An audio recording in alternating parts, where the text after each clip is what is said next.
Welcome to Simplified UPSC by PPP, where we listen, learn, and grow together. Detailed lecture notes in English and Hindi, plus practice questions for prelims and mains, only on our Telegram channel. Link in description. Like and subscribe for more. नमस्कार, simplified UPSC bye PPP में आपका स्वागत है। हम आपके लिए ऐसे ही उपयोगी कंटेंट लाते रहें। इसके लिए कृपया हमारे यूट्यूब चैनल को सब्सक्राइब करें और हमसे जुड़ें। आज हम भारतीय कला के इतिहास में एक ऐसे मोड़ पर बात करने वाले हैं जहां कला सिर्फ सुंदर चीज नहीं रह गई थी। वो एक आंदोलन बन गई थी, एक पहचान की तलाश और एक तरह से कहें तो आज़ादी की लड़ाई का एक मोर्चा भी। हम एनसीईआरटी की किताब के 6ठे अध्याय बंगाल स्कूल और सांस्कृतिक राष्ट्रवाद के स्रोतों को जरा गहराई से समझेंगे। बिल्कुल। और ये कहानी सिर्फ रंगों और ब्रश की नहीं है। ये सवाल की कहानी है कि भारतीय कला आखिर है क्या। 20वीं सदी की शुरुआत में जब देश अपनी राजनीतिक आजादी के लिए लड़ रहा था, तब कुछ कलाकार अपनी कला की आत्मा को औपनिवेशिक असर से आजाद कराने की एक अलग ही जंग लड़ रहे थे। ये एक पूरी पीढ़ी की अपनी जड़ों की तरफ वापस लौटने की कोशिश थी। तो चलिए इस कहानी को वहीं से शुरू करते हैं जहां से इस बेचैनी की शुरुआत हुई। बंगाल स्कूल के आने से ठीक पहले भारतीय कला का सबसे बड़ा नाम कौन था? हमारे स्रोतों में एक नाम बार बार आता है, राजा रवि वर्मा। हाँ, और राजा रवि वर्मा को समझे बिना आप बंगाल स्कूल के जन्म की वजह समझ ही नहीं सकते। वो अपने समय के सुपरस्टार थे। पहली बार किसी ने भारतीय देवी देवताओं, हमारी पौराणिक कहानियों को कैनवस पे इस तरह उतारा था। उन्होंने यूरोपियन तकनीक यानी कि तेल रंगों और अकादमिक यथार्थवाद का इस्तेमाल किया। अकादमिक यथार्थवाद मतलब चीजों को बिल्कुल असली जैसा दिखाना। बिल्कुल, फोटोग्राफिक रियलिज्म की तरह। और उनकी पेंटिंग्स तो घर घर पहुंच गईं। उनके जो छापे हुए प्रिंट्स थे, हाँ, उनकी वजह से राम द्वारा समुद्र का मानभंग जैसी तस्वीरें आम लोगों के पूजा घरों और दीवान खानों का हिस्सा बन गईं। ऐसा पहले कभी नहीं हुआ था। और यहीं पर एक बहुत दिलचस्प विरोधाभास है। एक तरफ रवि वर्मा ने भारतीय विषयों को बहुत ज्यादा अनकल्पना लोकप्रिय बनाया, लेकिन दूसरी तरफ 20वीं सदी की शुरुआत आते आते जो राष्ट्रवादी विचारक और कलाकार थे, वो उनकी शैली पर सवार उठाने लगे। अच्छा, उन्हें लगने लगा कि वर्मा भारतीय कहानियों को एक विदेशी लिबास पहना रहे हैं। विदेशी लिबास मतलब तकनीक की वजह से? हाँ, बिल्कुल। आलोचकों का कहना था कि उनकी पेंटिंग्स में एक तरह का भौतिकवाद है। तेल रंगों से बनी वो चमकदार सजीव तस्वीरें देखने में बहुत सुंदर थीं, पर उनमें भारतीय कला की वो आध्यात्मिक गहराई नहीं थी, जैसे अजंता की गुफाओं या मुगल मिनिएचर पेंटिंग्स में दिखती है। सही पकड़ा। सवाल ये उठ खड़ा हुआ, क्या आप पश्चिमी कला की भाषा का इस्तेमाल करके सच में भारत की आत्मा को व्यक्त कर सकते हैं? इसी सवाल के जवाब की तलाश ने बंगाल स्कूल को जन्म दिया। अच्छा, तो ये एक तरह की कलात्मक बगावत थी। हाँ। और इस बगावत के दो मुख्य नायक थे, जैसा हमारे स्रोत बताते हैं। एक अंग्रेज E.B. हैवल और दूसरे अवनींद्रनाथ टैगोर। हाँ। ये जोड़ी तो अपने आप में बड़ी अनोखी लगती है। बहुत अनोखी। E.B. हैवल Calcutta school of art के प्रिंसिपल थे और उनसे पहले वहां सिर्फ पश्चिमी कला सिखाई जाती थी। छात्रों को यूनानी मूर्तियों की नकल करना सिखाया जाता था। राइट। हैवल ने आकर इस पूरी व्यवस्था को चुनौती दी। उन्होंने कहा कि भारत को कला के लिए यूरोप की तरफ देखने की कोई जरूरत नहीं है, उसका अपना खजाना है, मुगल, राजपूत और अजंता की कला। और अवनींद्रनाथ टैगोर, जो गुरुदेव रविंद्रनाथ टैगोर के भतीजे थे, वो इस विचार के सबसे बड़े समर्थक बने। हाँ, अवनींद्रनाथ खुद पश्चिमी शैली में ट्रेन थे, लेकिन हैवल के विचारों ने उन्हें अपनी जड़ों की ओर देखने के लिए प्रेरित किया। दोनों ने मिलकर कलकत्ता स्कूल ऑफ आर्ट का पूरा पाठ्यक्रम ही बदल दिया। उन्होंने कहा कि असली भारतीय कला की प्रेरणा पश्चिम में नहीं, भारत की अपनी परंपराओं में है। एग्जैक्टली। लेकिन सिर्फ पुरानी कला की नकल करने से तो नई कला पैदा नहीं होती। तो क्या उन्होंने सिर्फ विषय बदले या पेंटिंग करने का तरीका भी बदल दिया? यही तो सबसे क्रांतिकारी कदम था। उन्होंने एक पूरी नई तकनीक ईजाद की, जिसे वॉश तकनीक कहा गया। वॉश तकनीक? हाँ, और ये जापानी स्याही पेंटिंग से प्रेरित थी, जिसे काकुजो ओकाकोरा जैसे पैन एशियाई विचारकों ने भारत में लोकप्रिय बनाया। ओकापुरा का मानना था कि एशिया के देशों को अपनी आध्यात्मिक विरासत को बचाने के लिए पश्चिमी भौतिकवाद के खिलाफ एकजुट होना चाहिए। तो ये वॉश तकनीक थी क्या असल में? ये रवि वर्मा के तेल रंगों से कैसे अलग थी? जमीन आसमान का फर्क था। देखिए, तेल रंगों में आप मोटी परतें लगाकर चमकीले ठोस रंग हासिल करते हैं। हाँ।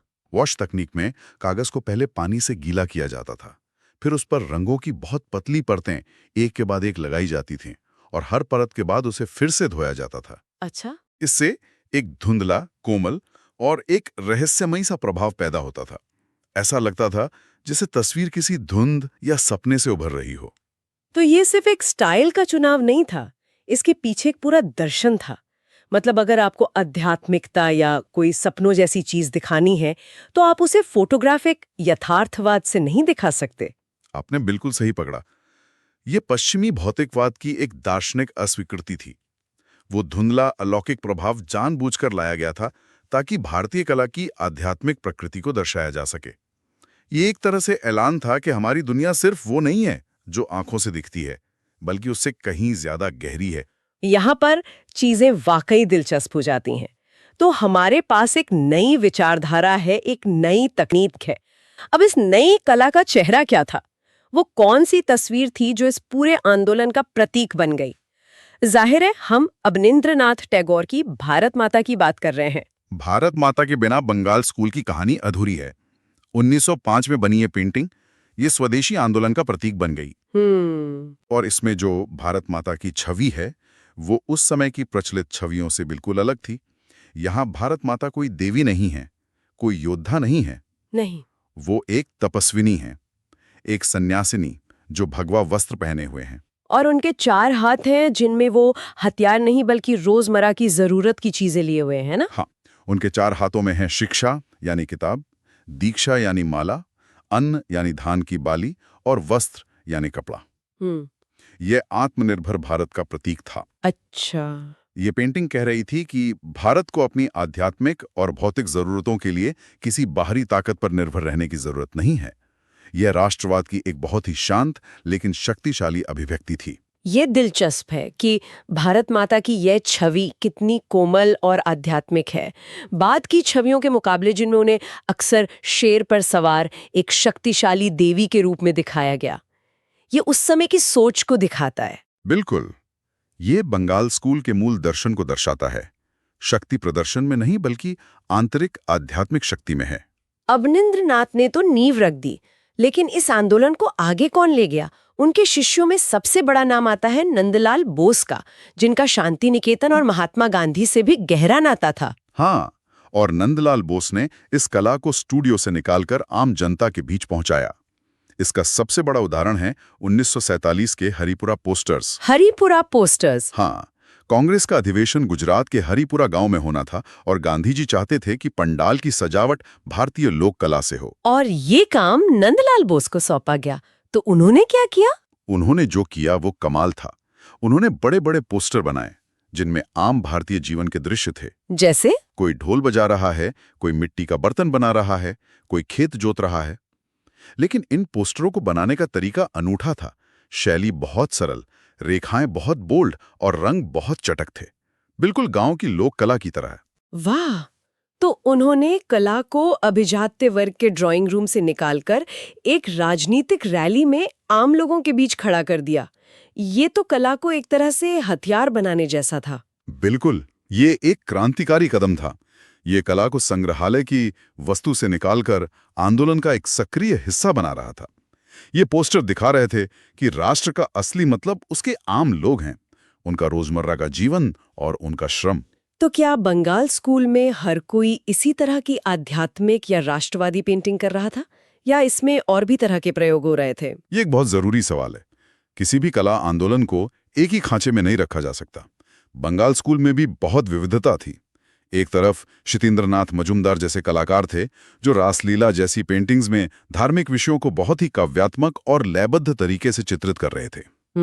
उनकी आकृतियां लंबी, पतली और बहुत कोमल होती थी, जो वॉश तकनीक के प्रभाव को और बढ़ाती थी। और दूसरी तरफ एक बिल्कुल ही अलग तरह का प्रयोग हो रहा था, और वो कर रहे थे अवनींद्रनाथ के ही बड़े भाई गगनेंद्रनाथ टैगोर। अच्छा। गगनेंद्रनाथ टैगोर ने भारतीय परंपराओं की जगह यूरोपीय आधुनिक कला से प्रेरणा दी, खासतौर पर क्यूबिज्म यानी घनवाद से। एक मिनट, क्यूबिज्म, पिकासो वाला। हाँ। ये तो उस आंदोलन के लिए एक बड़ा विरोधाभास लगता है, जो एक भारतीय शैली बनाने की कोशिश कर रहा था। आप सही सोच रही हैं। ये एक विरोधाभास लगता है, लेकिन ये दिखाता है कि बंगाल स्कूल जड़ नहीं था बल्कि विकसित हो रहा था। गगनेंद्र नाथ सिर्फ क्यूबिज्म की नकल नहीं कर रहे थे, तो क्या कर रहे थे? वो उसकी भाषा का इस्तेमाल भारतीय विषयों को दिखाने के लिए कर रहे थे। उनकी पेंटिंग टेम्पल क्यूबिस्टिक इसका बेहतरीन उदाहरण है। उन्होंने किसी चीज को अलग अलग कोणों से एक साथ दिखाने की घनवादी तकनीक का इस्तेमाल करके भारतीय वास्तुकला की जटिलता को दर्शाया। तो वो ये साबित कर रहे थे कि भारतीय होने का मतलब दुनिया भर में हो रहे नए प्रयोगों से मुंह मोड़ लेना नहीं है। बिल्कुल, बल्कि वैश्विक विचारों को भारतीय संदर्भ में ढालना भी आधुनिक भारतीय होने का एक तरीका हो सकता है। और गगनेंद्र नाथ सिर्फ यही नहीं रुके, उन्होंने व्यंग्यात्मक कार्टून भी बनाए। कार्टून भी? हाँ, जिनमें वो उन अमीर बंगालियों का मजाक उड़ाते थे जो आंख बंद करके पश्चिमी रहन-सहन की नकल कर रहे थे। तो एक ही आंदोलन के अंदर एक भाई भारत के आध्यात्मिक अतीत को खोज रहा है और दूसरा आधुनिक यूरोप की कला से संवाद कर रहा है और सामाजिक आलोचना भी कर रहा है। तो जब हम इन सब कलाकारों और उनकी कोशिशों को एक साथ देखते हैं, तो बंगाल स्कूल ने भारतीय कला पर स्थायी रूप से क्या असर छोड़ा? इसका निचोड़ क्या है? देखिए, इसका सबसे बड़ा असर ये था कि इसने भारतीय कलाकारों को एक आत्मविश्वास दिया। ये औपनिवेशिक कला शिक्षा के खिलाफ पहली संगठित और प्रभावशाली कलात्मक प्रतिक्रिया थी। इसने कलाकारों को सिखाया कि प्रेरणा के लिए उन्हें लंदन या पेरिस देखने की जरूरत नहीं है, वो अपनी ही परंपराओं, अपनी ही जड़ों में झांक सकते हैं। और इसने भविष्य के लिए एक रास्ता तैयार किया। हाँ, इसने एक आधुनिक भारतीय कला शैली की नींव रखी।